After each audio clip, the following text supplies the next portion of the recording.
Hello, and welcome to another episode of Metal Detecting with Lugnut. Today, we're going to do a little wrap up here at the Wheatfield. So I'm sitting here in front of the house, a yard where I think we've done a dozen episodes since March, just before all the craziness started. We've been up here, me and JJ, and we've found some amazing things. Bucket listers for both of us, and wheat pennies out the wazoo. So we're going to go back here on the porch. There's a big stepping stone. I'm going to set up everything. We're going to take a look at them in groups, relics, coins, this, that, and the other thing. So let's go look at everything that we've collected here from the Wheatfield.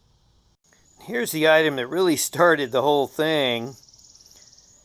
When I happened upon the guys who were up here putting hay bales in the barn, and they told me who owned the house, and I got permission and started hunting the same day, came across what I thought was a thimble, and it kind of is, but it is, as if you watch the episode, it's a Monopoly piece. I will list all of the episodes from this property in the description. So if you missed an episode, just check in the description and you can go back and watch all of the episodes from this place. Here are the wheat pennies. Final count, as far as I can ascertain, was 71 and a half. That is a lot of wheat pennies out of a single yard. Obviously, this yard had never been touched. That's quite an accomplishment. Here is a shot memorial copper penny. Probably shot with a .22.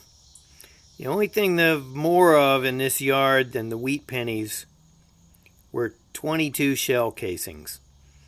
Everywhere. And I think this coin was shot with a .22.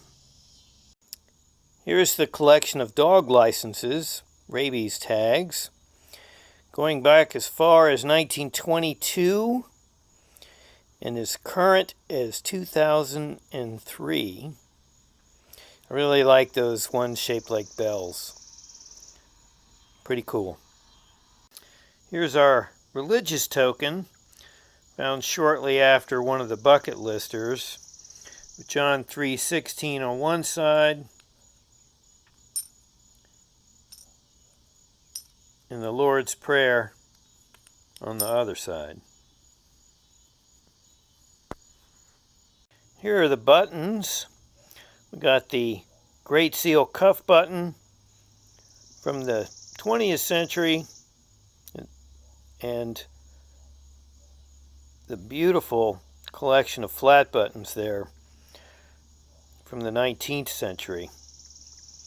One of which was found down by the original cabin and the other two were found up here by the house. Two very interesting tax-related items.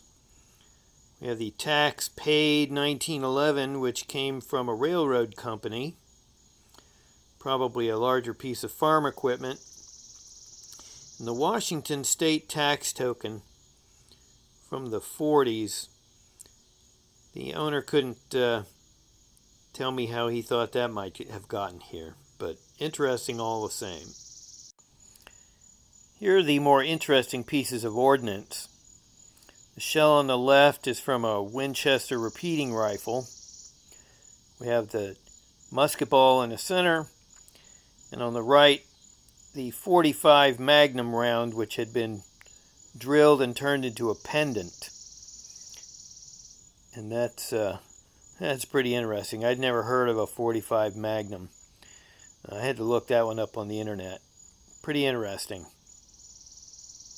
This is the pewter spoon handle that I found down by the original cabin. For me, that's probably the oldest relic that I found here. Not nearly as old, I would think, as the big dandy button that JJ found. I know he's probably still buzzing about that. That was quite a bucket lister for him. The most interesting relic from here were these two items.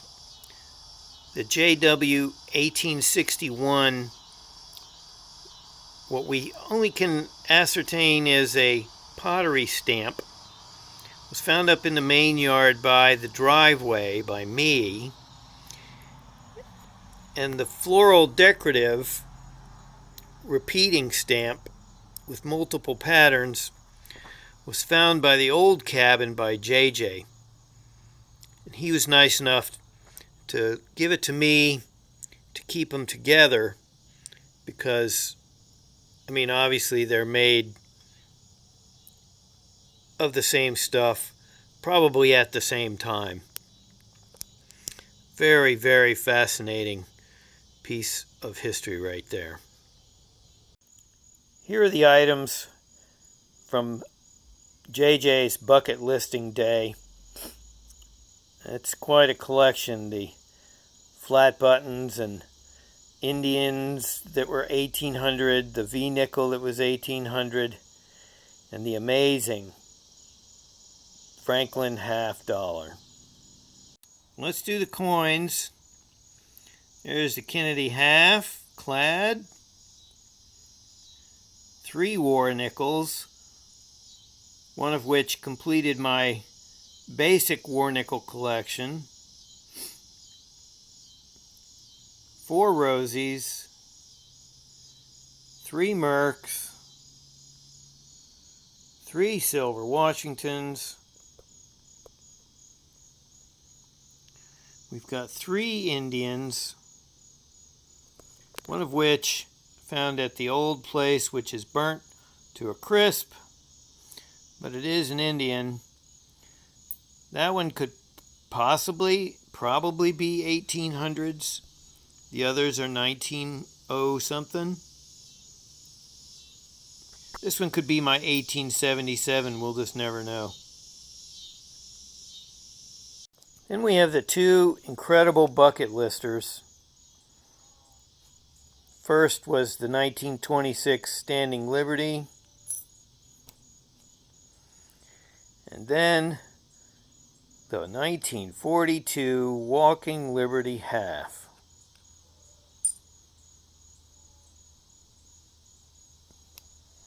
What an amazing pair of coins to find in a single yard.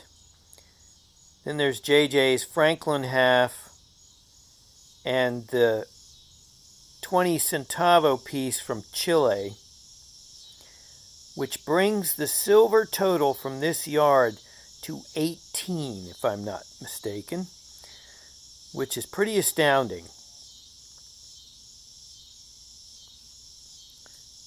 I am still buzzing over both of these coins.